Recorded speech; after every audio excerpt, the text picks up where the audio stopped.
কোন মুসলমান যদি রাজ্য সরকারকে সাপোর্ট করে নবীর হাদিস অনুযায়ী তার ঈমান থাকবে না, থাকবে না, থাকবে না। সেই দিন পীর হয় বেঈমান পীর, পীর যারা হয় বেঈমান পীর, যারা মুফতি হয় বেঈমান মুফতি, ইমাম হয় বেঈমান ইমাম। কেটে কেটে শোনাবার তো কোনো প্রয়োজন নেই।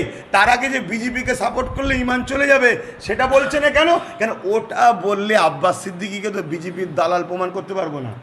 প্রমাণ করব কি? আব্বাস বিজেপিকে বলেনি, টিএমসিকে বলেছে, তাই কেটে ছড়াচ্ছে। তাই যতগুলো মিডিয়া ভাই আপনারা আছেন, আপনাদের মাধ্যমে যারা দেখবে তাদেরকে বলবো, টিএমসি তো সব জায়গায় মিথ্যাচার করেছে, আজকে বক্তব্যগুলো কেটে কীভাবে মিথ্যাচার করছে দেখুন। আমি প্রথমে বলেছি বিজেপিকে ভোট দেওয়া হারাম, তারপরে বলেছি বিজেপিকে সাথ দিচ্ছে যে টিএমসি, তাকেও ভোট দেওয়া হারাম। কেন? এরা উভয়ে আমার মসজিদ, মাদ্রাসা, কবরস্থান, দিন, ইসলাম, ওয়াকাফের দুশ্মন। এবার আপনার কাছে যদি মনে হয় মসজিদের থেকে আগে মমতা, তাহলে আমার ফতোয়া আপনার কাছে ভুল লাগতেই পারে। আপনার কাছে যদি মনে হয় মসজিদের আগে কি বলে বিজেপি, তাহলে আমার ফতোয়া আপনার কাছে ভুল হতে পারে। আর আপনাকে যদি মনে হয় রাজনীতি আগে নয়, আমার কাছে আমার ইসলাম আগে, ধর্ম আগে, যারা রাজনীতি দ্বারা ইসলাম ধর্মকে মিটাচ্ছে এদেরকে শক্তিশালী করে ইসলাম ধর্মের ক্ষতি করা যাবে না, করলে হারাম হবে, হারাম হবে, তাহলে আমার ফতোয়া ঠিক। সমর্থন করলে বা ভোট দিলে ঈমান থাকবে না, এটা প্রত্যেকটা স্টেজ থেকে শোনানো হচ্ছে আপনার এই বক্তব্য। ওটা পুরোটা দেয় না, না বিজেপিকে ভোট দিলে ঈমান থাকবে না বলি, সেটা দেয় না। তাহলে কত বড় চিটিং বাস টিএমসি যারা শোনাচ্ছে, টিএমসি যারা শোনাচ্ছিরা কত বড় চিটিং বাস, চিন্তা করো। পুরো বক্তব্যটা হচ্ছে এটাই যে আল্লাহ রসুল বলছেন অন্যায় দেখলে হাত দিয়ে রোকো, অন্যায় দেখলে হাত দিয়ে রোকো।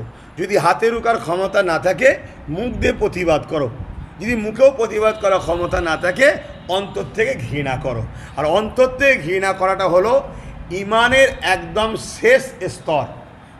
যদি কেউ অন্তর থেকেও ঘৃণা না করে তাহলে তার মধ্যে আর ইমান নাই। এখন চলে আসুন, কেন্দ্রের বিজেপি সরকার সংখ্যাগরিষ্ঠতার জোরে সংবিধান বিরোধী করে ওয়াকাফ কালা কানুন তৈরি করছে। আমার বলার উদ্দেশ্য যেটা সেটা বলছে, এটা শুনতে হবে, এটা ছড়াতে হবে ভালো তার, সময় লাগবে। তাহলে ওয়াকাফ কালা কানুন তৈরি করে মসজিদ, মাদ্রাসা, কবরস্থান, ঈদগাহ, খানকা সব দখল করে নেবার চেষ্টা করছে। এই কাজটা নাই না অন্যায়? অবশ্যই আমার নজরে অন্যায়, প্রত্যেকটা ইসলামের মান্যওয়ালাদের কাছে অন্যায়, সংবিধান প্রেমিকদের কাছে অন্যায়। কেন? সংবিধান রাইট দিয়েছে যে যার ধর্ম, যে যার ধর্মস্থান তার সংরক্ষণ করার দায়িত্ব, সরকার এতে হস্তক্ষেপ করবে না, সরকার সেগুলোকে জুলুম করতে পারে না। কথা বুঝে আসছে? তাহলে কেন্দ্র সরকার যখন এই কাজটা করছে অন্যায়, তাহলে রাসূলুল্লাহর হাদিস অনুযায়ী ইসলামের এই ঐতিহ্যকে বাঁচাবার জন্য কেন্দ্রের সরকারের এই জুলুমের বিরুদ্ধে, সংবিধানের যে বিরোধী করেছে কেন্দ্র সরকার তার বিরুদ্ধে হাত দিয়ে প্রতিবাদ করো। কেন্দ্র সরকারের বিরুদ্ধে হাত তোলার ক্ষমতা যদি না থাকে তাহলে মুখ দিয়ে প্রতিবাদ করো।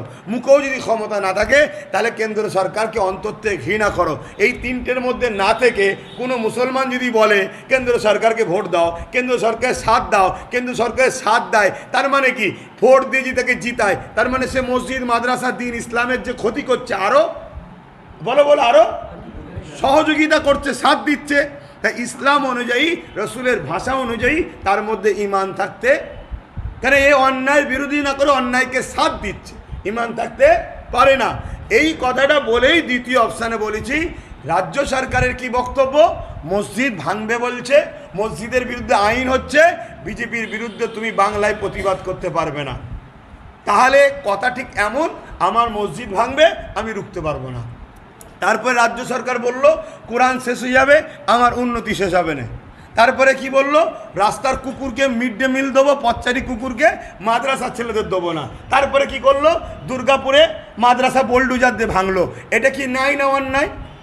এটা আওয়াজ দিয়ে বলো না তোমরা যারা আছো, অন্যায়। তা অন্যায়কে রসুল কি বললেন? হাত দিয়ে রোখো, হাত দিয়ে রুখতে না পারো, মুখ দিয়ে রোখো, মুখ দিয়ে রুখতে না পারো, অন্ততে ঘৃণা করো। তা না করে মুসলমান যদি তাকে ভোট দিয়ে আবার ক্ষমতায় আসে, এখন 5টা মাদ্রাসা ভেঙেছে, কাল 50টা ভাঙবে, তাহলে যারা অন্যায়কে শক্তিশালী করে, ন্যায়ের পক্ষে সাথ না দিয়ে অন্যায় বিরোধী না করে, রাসূলুল্লাহর হাদিস অনুযায়ী তার মধ্যে ঈমান থাকবে না। দ্বিতীয় নম্বর কথা, মিশকাত শরীফের হাদিসের মধ্যে আরও একটা হাদিস আছে, যদি কেউ জালিম হয়, জুলুম যে করে জালিম, সেই জালিম জানার পরও তাকে যদি তুমি সাথ দাও, তাকে যদি তুমি সহযোগিতা করো, তাকে যদি তুমি ক্ষমতায় আনো, তার পাশে দাঁড়াও, তাকে সহযোগিতা করো, ইসলাম থেকে তুমি বাদ পড়ে যাবে। রাসূলুল্লাহর হাদিস, নবীর হাদিস বলেছি। এতে যদি কারো অসুবিধে হয়, আমি তো ডিবেটের চ্যালেঞ্জ দিচ্ছি, আসো না। কেটে কেটে শোনাবার তো কোনো প্রয়োজন নেই। তার আগে যে বিজেপিকে সাপোর্ট করলে ইমান চলে যাবে সেটা বলছে না কেন? কেন ওটা বললে আব্বাস সিদ্দিকীকে তো বিজেপির দালাল প্রমাণ করতে পারবো না। প্রমাণ করব কি? আব্বাস বিজেপিকে বলেনি, টিএমসিকে বলেছে, তাই কেটে ছড়াচ্ছে। তাই যতগুলো মিডিয়া ভাই আপনারা আছেন, আপনাদের মাধ্যমে যারা দেখবে তাদেরকে বলবো, টিএমসি তো সব জায়গায় মিথ্যাচার করেছে। আজকে বক্তব্যগুলো কেটে কীভাবে মিথ্যাচার করছে দেখুন।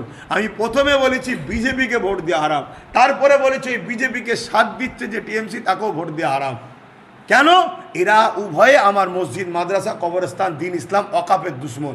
এবার আপনার কাছে যদি মনে হয় মসজিদের থেকে আগে মমতা, তাহলে আমার ফতোয়া আপনার কাছে ভুল লাগতেই পারে।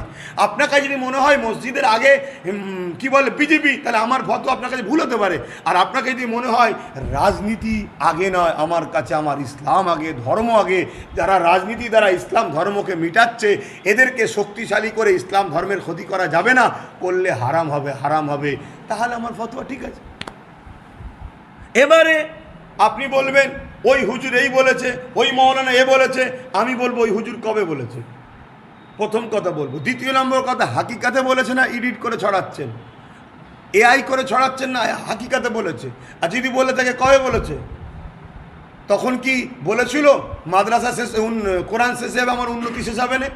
তখন কি বলেছিল যে দিল্লিকে আন্দোলন করো? তখন কি মমতা আসল রূপ দেখিয়েছিল? এখন যে রূপটা দেখাচ্ছে, যত মাথা থেকে কাপড় খুলছে আস্তে আস্তে রূপ বেরোচ্ছে। তো তাহলে যখন আমি দেখছি এইটা মাদ্রাসা, দান করতে হবে, কিন্তু এই মাদ্রাসা যখন দখল হয়ে সিনেমা হল হয়ে যাবে কারো জোর করে, তখন আর দান করা যাবে? তাহলে আজকে তুমি বলেছিলে আমি মুসলমানদের সংরক্ষণ দেবো, কি বলে মুসলমানদের 10,000 মাদ্রাসা দেবো, মুসলমানদের ওয়াকাফ উদ্ধার করে দেবো, মুসলমানদের কি বলে ফুরফুরার রেল দেবো, ফুরফুরায় কি বলে ওই উন্নত মানের পর্যটন করবো, মুসলমানদের কি বলে বেকারত্ব দূর করে দেবো, প্রতিটা বাড়ি বাড়ি চাকরি দেবো, মাদ্রাসা আলিয়া ইউনিভার্সিটি করে দেবো, সব তুমি বললে। তা তোমার উপরে বিশ্বাস করাটা তো স্বাভাবিক। যদি কেউ বলে থাকে তোমার উপর, আমিও তো বিশ্বাস করেছিলাম তোমার উপরে। আমি কি বিশ্বাস করিনি? আমি তো বিশ্বাস করেছিলাম যে চলো 34 বছর দেখলাম, এরা তো এবারে বলছে যখন এত কিছু করবে, শাসক কমিটি রিমোট যখন দেখাচ্ছে করে দেবে, তাহলে দেখা যাক। কিন্তু ওরে সর্বনাশ, তুমি তো 10,000 মাদ্রাসা দূরের কথা, 614টা যে মাদ্রাসা বামফ্রন্ট করেছিল, সেই 614টা আছে, 615টা একটাও করুনি। উপরন্ত মাদ্রাসাগুলোকে বোলডুজার দিয়ে ভাঙছো। আর তুমি বলছো আনএডেড মাদ্রাসার বাচ্চাদের মিড ডে মিল দেবো না, পথের কুকুরের বাচ্চাদের দেবো। তোমার কাছে কি মাদ্রাসার বাচ্চারা কুকুরের বাচ্চার থেকে খারাপ? এই কথা শোনার পরও যদি কোনো মুসলমানের প্রেস্টিজে না লাগে, সেটা তার ইমান তার কাছে। আমার নজরে কেন্দ্র সরকার হলো প্রকাশ্য ইসলামের দুশ্মন, রাজ্য সরকার বন্ধু সেজে দুশ্মন। এই দুই সরকার বর্তমান ক্ষমতায় আছে, এদের কর্মকাণ্ডের জন্য দেশ শেষ হচ্ছে, সমাজ শেষ হচ্ছে, আমার ইসলামের ওপর আঘাত হচ্ছে। এদেরকে সাপোর্ট করা হারাম। হারামকে কেউ হালাল জানলে ইমান থাকে না।